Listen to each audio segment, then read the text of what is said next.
Hello. University life එක busy නේද? Lectures, assignments, events ඒ අතරේ ඔයාට university updates miss වෙනව නේද? අන්න ඒ නිසාම අද අපි කතා කරන්න යන්නේ Sinek newsletter club එක ගැන. ඒ ගැන කතා කරන්න අද අපිත් එක්ක එකතු වෙනවා Sinek newsletter club එකේ student co-editor Rochelle Fonseca. අයිබෝවන් අක්කේ. අයෝනේ කොහොමද? මොකද වෙන්නේ? හොඳින් ඉන්නවා.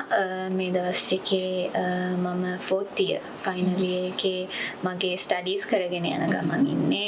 මම Faculty of Health Science එකේ Biomedical Science degree එක කරනවා. ඒකේ වැඩ ටික තමයි මේ දවස් ටිකේ කරගෙන යන්නේ. newsletter club එක කිව්වම කෙනෙක්ට හිතෙන්න පුළුවන් මොකක්ද මේ? මොකක්ද ඇත්තටම newsletter club එක කියන්නේ සහ purpose එක මොකක්ද? newsletter club එක මම දකින්නේ ගොඩක් වෙලාවට අපේ campus එකේ තියෙන events, special occasions මොන හරි තියෙනවා නම් ඒ වගේ දේවල් campus එකේ special news ඒ වගේ දේවල් අපේ campus එකේ ඉන්න students හැමෝම අතරට ගෙනියන්න පුළුවන් තැනක් විදිහට. මොකද අපි newsletter එක කරන්නේ campus එකේ තියෙන හැම event එකක්ම cover වෙන්න. ඒ හැම දෙයක් ගැන අපි හැම ස්ටුඩන්ට් කෙනෙක්ටම දැනගන්න පුළුවන් වෙන විදිහට. ඒ වගේම මම හිතනවා අපි නිවුස්ලෙටර් එක අපේ කැම්පස් එක රිප්‍රසන්ට් කරන විදිහට පිට අයට අපි කොහොමද අපේ කැම්පස් ලයිෆ් එක කොහොමද කියලා පෙන්වන්න ටූල් එකක් විදිහට යූස් කරන තැනක් විදිහට තමයි මම සිනෙක් නිවුස්ලෙටර් එක දකින්නේ. හරිම ඉන්ට්‍රස්ටිං වගේම ටිකක් රෙස්පොන්සිබිලිටි එක වැඩි කියලා මට හිතෙනවා. ඊළඟ ප්‍රශ්න තමයි අක්කේ දැන් මේක process එකක්. නිවුස් එකක් එළියට යන්න කලින් ලොකු process එකක් තියෙනවා. ඒ process එකත් අපි ටිකක් පැහැදිලි කරමු. නිවුස්ලෙටර් එක කරන විදිහ ගැන අපි කතා කරොත් මගේ අපි ක්ලබ් එකේ ඉන්න චීෆ් එඩිටර් පූර්ණිකා සඳමාලි මැඩම් ඒ වගේම මගේ අනිත් ස්ටුඩන්ට් කෝ එඩිටර් තීක්ෂණ අශෝකන් සහ අපේ ස්ටුඩන්ට් රයිටර්ස්ලා ඒ කට්ටිය එකතු වෙලා තමයි මේ හැම ඉෂුව එකක්ම පබ්ලිෂ් කරන්නේ. අපි අවුරුද්දකට ඉෂුස් 4ක් මාස 3කට සැරයක් පබ්ලිෂ් කරනවා. ඒ හැම ඉෂුව එකකටම ඒ මාස 3 ඇතුළත අපේ කැම්පස් එකේ සිද්ධ වෙන හැම ඉවෙන්ට් එකක් ගැනම නිවුස් එක අපි මීඩියා යුනිට් එකේ ඉන්ෆර්මේෂන් උත් යූස් කරලා ෆොටෝස් යූස් කරලා තමයි පබ්ලිෂ් කරන්නේ.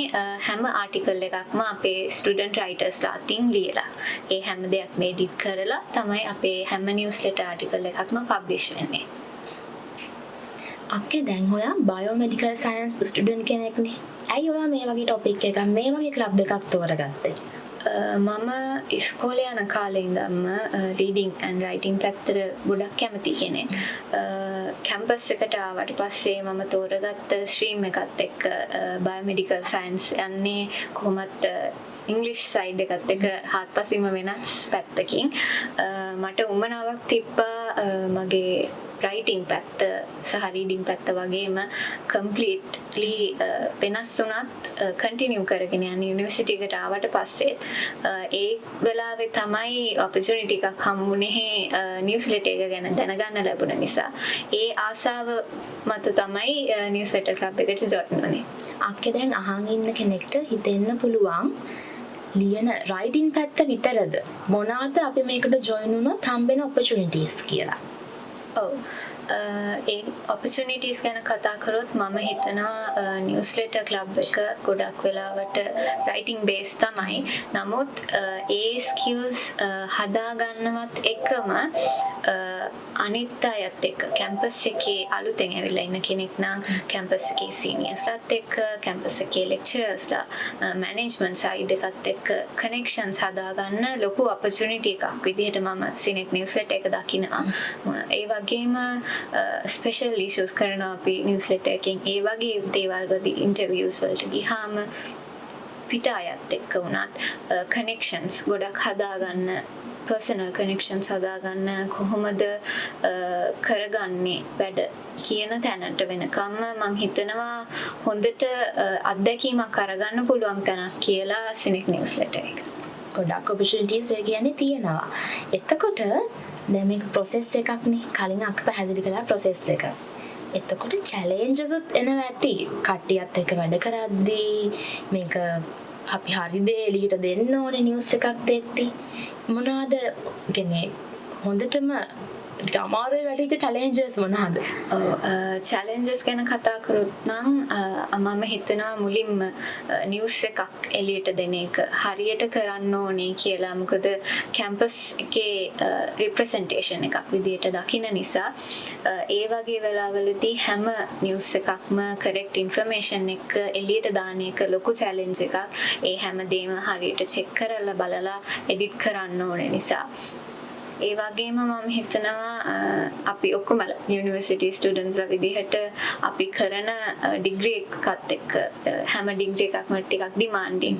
ඒවට වෙලාව ගොඩක් ගත වෙනවා. ඒ වගේ වෙලාවලදී හැම ස්ටුඩන්ට් කෙනෙක්ටම එන ඩෙඩ්ලයින් එකක් තියෙනවා. මොකද අපි පබ්ලිෂින් කරනකොට ඒ ඉෂුස් වල තියෙන ඩෙඩ්ලයින් අපි මැච් කරන්න ඕනේ. ඒ වගේ වෙලාවල් වලට හැම ස්ටුඩන්ට් කෙනෙක්ගේම රයිටර්ස්ගෙන් අපි ආටිකල් හරි වෙලාවට ගන්න එක ඒ ආටිකල්ස් හරි වෙලාවට පබ්ලිෂ් කරන එක චැලෙන්ජ් එකක් විදිහට මම දකිනවා. මොකද අපේ යන ටයිම් ලයින් එකත් එක්ක හැමදේම මැච් කරන එක ගොඩක් වැදගත් නිසා. අක්කේ දැන් නිවුස්ලෙටර් ක්ලබ් එකට ජොයින් වෙන්න කැමති කෙනෙක් ක්ලබ් එකට ජොයින් වෙන්නේ කොහොමද? නිවුස්ලෙටර් ක්ලබ් එකට ජොයින් වෙන්න ඔයගොල්ලන්ට පුළුවන් අපිට ඇවිත් කතා කරන්න. අපි ස්ටුඩන්ට් එඩිටර්ස්ලා විදියට එහෙමත් නැත්නම් අපි චීෆ් එඩිටර්ට ඇවිල්ලා කතා කරලා ඔයගොල්ලෝ ඉන්ට්‍රෙස්ටඩ් නම් එහෙම ජොයින් වෙන්න පුළුවන්. එහෙමත් නැත්නම් අපි ඔකේෂනලි දානවා අපේ කැම්පස් ඕපන් ගෲප්ස් වල තියෙනවා ෆ්ලයර්ස් අපි ඉෂුව කරනවා. ඒ වගේ වෙලාවට ඇප්ලිකේෂන් එක ෆිල් කරලා එහෙම ජොයින් වෙන්නත් ඔයගොල්ලන්ට පුළුවන්. අක්කට යුනිවර්සිටි ස්ටුඩන්ට් කෙනෙක් විදියට සහ නිවුස්ලෙටර් ක්ලබ් එකේ නිවුස් කෝ එඩිටර් විදියට දෙන්න කැමති ෆයිනල් මැසේජ් එක මොකක්ද? මම මෙහෙම කියන්නම්. කැම්පස් එක රිප්‍රසන්ට් වෙන තැනක් විදිහට මම හිතනවා ලොකු වගකීමක් ඇතුව වැඩ කරන්න ඕනේ කියලා. ඒ වගේම ලොකු අත්දැකීමක් ගන්න පුළුවන් තැනක් නිසා මම කියනවා අලුතෙන් ඇවිල්ලා ඉන්න ස්ටුඩන්ට්ස් වෙන්න පුළුවන්. හිතන්න පුළුවන් අපිට අපි වෙන සබ්ජෙක්ට්ස් කරන නිසා මේවා කරන්න ඕනේ නැහැ. එහෙම නෙමෙයි. මම හිතනවා ඕනම සබ්ජෙක්ට් එකක් කරන කෙනෙක්ට මේ සයිඩ් එකටත් කැමැත්තක් තියෙනවා නම් ඇවිල්ලා ජොයින් වෙන්න පුළුවන්. ඇවිල්ලා අපිත් එක්ක එකතු වෙලා නිවුස්ලෙටර් ක්ලබ් එකේ ඉෂුස් වලට පාටිසිපේට් වෙන්න පුළුවන්. කැමති අය හැමෝටම ඇවිල්ලා ජොයින් වෙන්න කියලා ඉන්වයිට් කරනවා ඒක නිසා. හරි. අපි ගොඩක් වැදගත් දේවල් ෂෙයා කරගත්තා. thank you අකේ අපිට වෙලාව වෙන් කරලා මේකත් එක්ක ජොයින් වුණාට. එහෙනම් thank you ඉන්දුමි. මම හිතනවා මේ මීඩියා ක්ලබ් එකෙන් අපිට දුන්න opportunity එකට ගොඩක් ස්තුතිවන්ත වෙන්න ඕනේ කියලා. මොකද කැම්පස් එකේ ගොඩක් අය මම හිතනවා මේකෙන් දැනගනි කියලා සිනෙක් නිවුස් ලෙටර් එක ගැන. මොකද ගොඩක් සමහර ඉන්නවා අලුතෙන් එන ළමයි උනත් දන්නේ නැහැ සිනෙක් නිවුස් ලෙටර් එක ගැන. ඒක නිසා මම හිතනවා මේක ලොකු opportunity එකක් අපිට සිනෙක් නිවුස් ලෙටර් එක අනිත් ළමයි අතරට ගෙනියන්න. ඒක නිසා මේ දුන්න opportunity එකට ගොඩක් thank you. එහෙනම් සිනෙක් නිවුස්ලෙටර් ක්ලබ් එකත් එක්ක අප්ඩේට් වෙලා ඉන්න අමතක කරන්න එපා. ඒ වගේම සිනෙක් ස්ටුඩන්ට් මීඩියා සර්කල් එකේ වැඩත් එක්ක ඉස්සරහටත් එකතු වෙන්න කියලා ඔයාලට ඉන්වයිට් කරනවා. මම ඉඳුමි උප්පලවන්න. එහෙනම් ගිහින් එන්න. බයි.